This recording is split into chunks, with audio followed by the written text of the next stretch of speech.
personally consider myself to be a very lucky person. I come from a Syrian immigrant family who moved here about 30 years ago to pursue a life in the country of dreams. My uncle was studying in the medical school of the University of Kentucky when my mom came here for a back checkup, and then was surprised with the best news yet, my birth.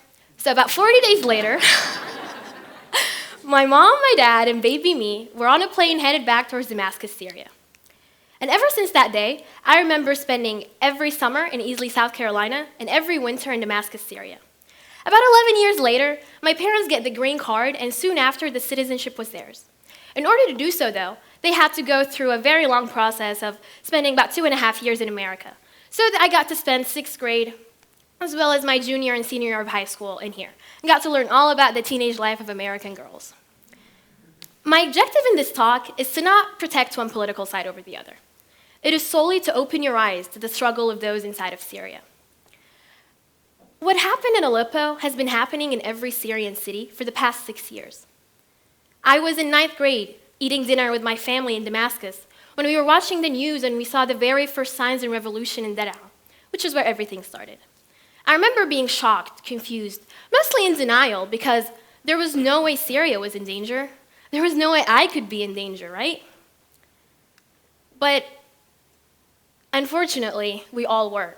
And for about 2.5 years prior at the time, I have witnessed the fall and rise of many Arab countries.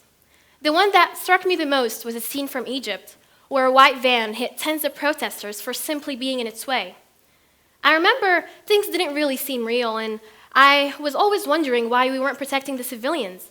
What do they have to do with it? I would ask my mom and my dad, but the response was always that the bigger and more powerful sources and forces are the only ones that matter in wars. Being 14, I didn't really know what that meant.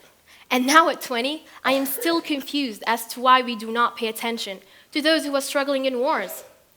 For example, the UN posed many sanctions on the Syrian people,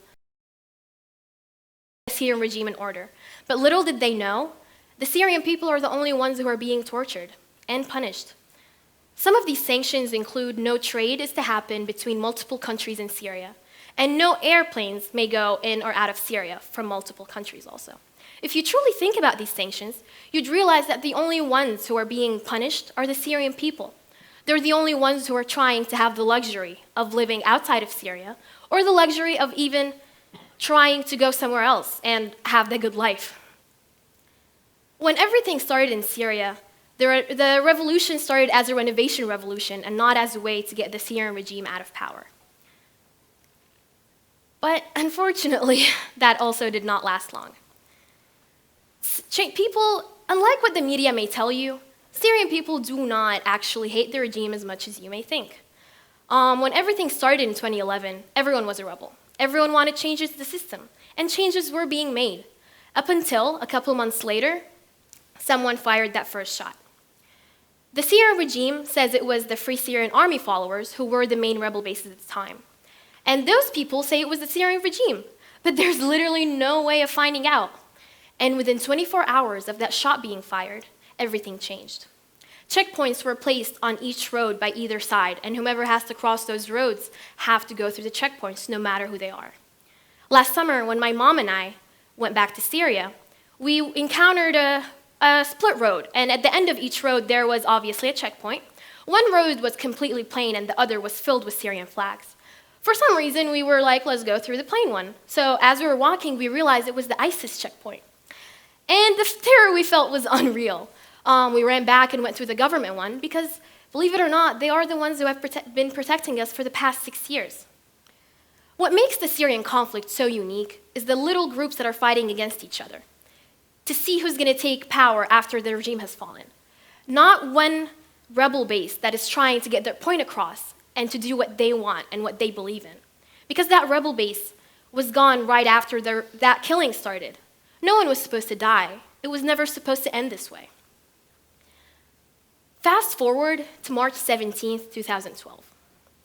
The second suicidal bomber decided to choose my neighborhood as his next target. Thankfully, my family and I moved about a mile away a couple months earlier to a new house, but the shock wasn't any less easier. With the help of 200 kilograms of explosions, powder explosions, many chemicals, and a tank of gasoline. He was successfully able to burn down an apartment building and completely ruin the ones on that block, including my house. I remember that day as if it was yesterday. It was Saturday morning at 7:30 in the morning when we felt a really huge shake accompanied with a very loud noise. My mom immediately opened the kitchen window and she saw birds flying away out of terror and the sky starting to fill with white smoke. Soon after, we hear gunshot and the white smoke is turning black. We don't know what's happening. We tried to turn on the TV, but the power was off. We didn't know what happened or where it had happened.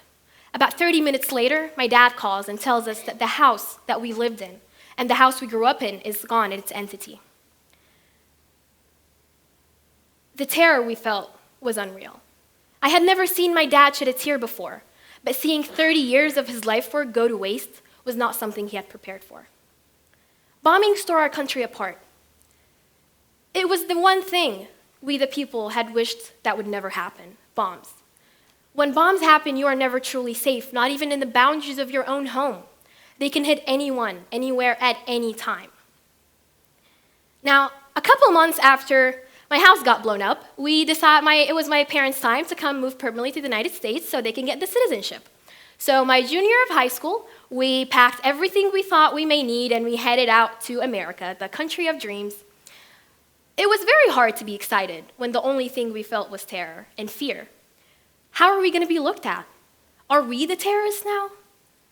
And of course, with my appearance and my slight accent, I was indeed the face of terrorism in my fellow classmates' eyes. The transition wasn't in any way easy, but we made it work.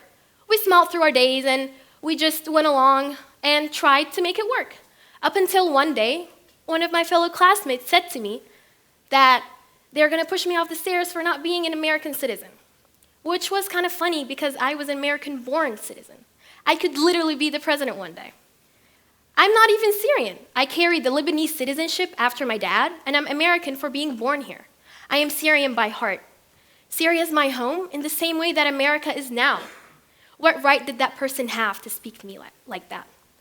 But I put a smile on, I acted like I didn't hear them, and I just moved along with my day. My reaction to a lot of what happened was shock. I didn't really understand or comprehend or even wrap my head around the fact that we were being tormented for something we have never even commented on.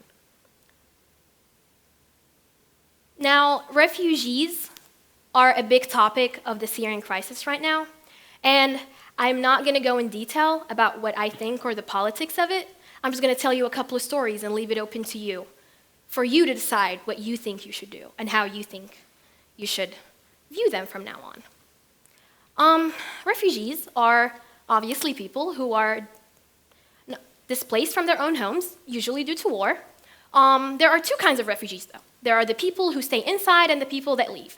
My dad took in a refugee, an inside refugee, his personal secretary, Jill.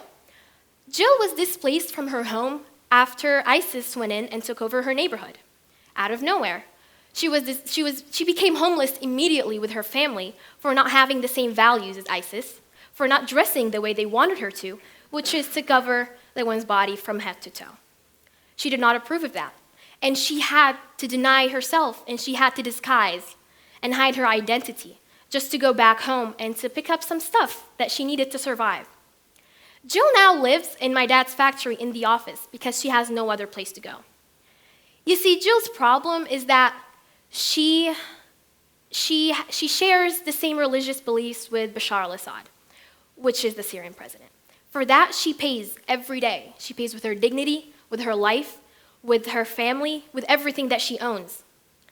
And she's the perfect example of the forgotten Syrian refugee.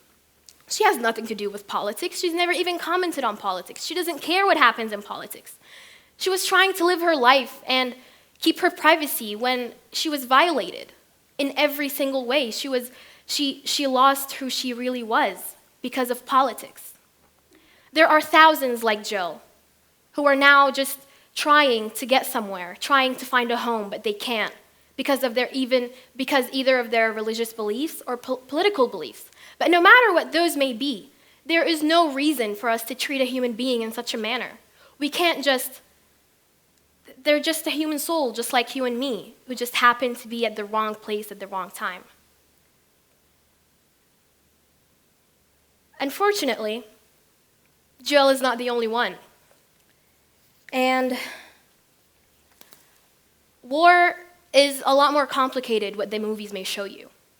War is fighting through every day, even though you know you may die at the end of the day. War is sitting in school and hearing a bomb go off outside, but still staying in school and learning the lesson. Students are actually encouraged not to go to school in many areas so they don't die, because unfortunately, schools tend to be a fragile bomb target for those who want to destroy everything. To understand actually what happens, we have to realize that war is sitting through and fighting, and that even when you hear something from an Arab or from the news, please don't take it seriously unless they were in war and they had lived it as their home for a while. Because it's different to go to Syria as a tourist than to go back home. To go as a tourist, you're going the safest areas, the most protected areas also. If something happens, you can just leave. But if you're going home, like I'm going home, I'm going back home to my loving family and my cozy bed. And if something was to happen, I am going to stay and I'm going to fight through it. I'm going to sit in the bathtub for hours because that's the safest place for me at the time. I'm going to sit there for hours waiting until the fighting dies down, because if I leave, I'm denying who I am. I am refusing to accept my identity and my Syrian background. And there are thousands of people who feel the exact same way right now at this moment in Syria. My dad also helped another inside refugee. His name was Jim. He was just like Jill. He stays in our factory right now as a night watchman, except his story is very different. And I'm very sorry, but this is a very graphic story. Jim lives with his family about 2.5 hours away from Damascus in the suburbs. And he commutes between Damascus and his town because he works as a night watchman with my dad. During one of those nights, though, ISIS went into his town and took over. He was not allowed to see his family for quite a few months. It was a very long, complicated process to get them out, and the only way that they can talk to each other was through the phone. During one of those phone calls, his wife told him, and I apologize again, his wife told him that they are taking the parents of the people that do not agree with ISIS, and they are stripping them naked, putting them in a big bowl filled with water, and they're also stripping the kids naked, their kids, and lighting them on fire. The parents are literally boiled in their kids' flames. That's the true Syrian crisis. It's not the politics. It's not the sides that are fighting in it. It's the people who are trying just to survive every day. And that's what we need to realize. And this problem is not only in Syria. This problem has been happening ever since humans were alive on this earth. Human catastrophes are always overlooked. We have formed this idea that civilians and veterans don't matter as much as they should. Because even in the old times, when you have two armies fighting, as long as the leader is still alive, that army wins, even though they're all dead. But the leader is alive. Oppression and murder have been disguised in different names so they can be brainwashed into our mind to think that they're okay when we are trying to fight our human instinct to say no. We need to get out of the bubble of politics and start to realize the beauty in which we live in so we can start learning how to love each other again and how to live again. Because just like my cousin said in Syria, we're not well, we're alive, despite the war that doesn't end, but we never know when we may end. Thank you.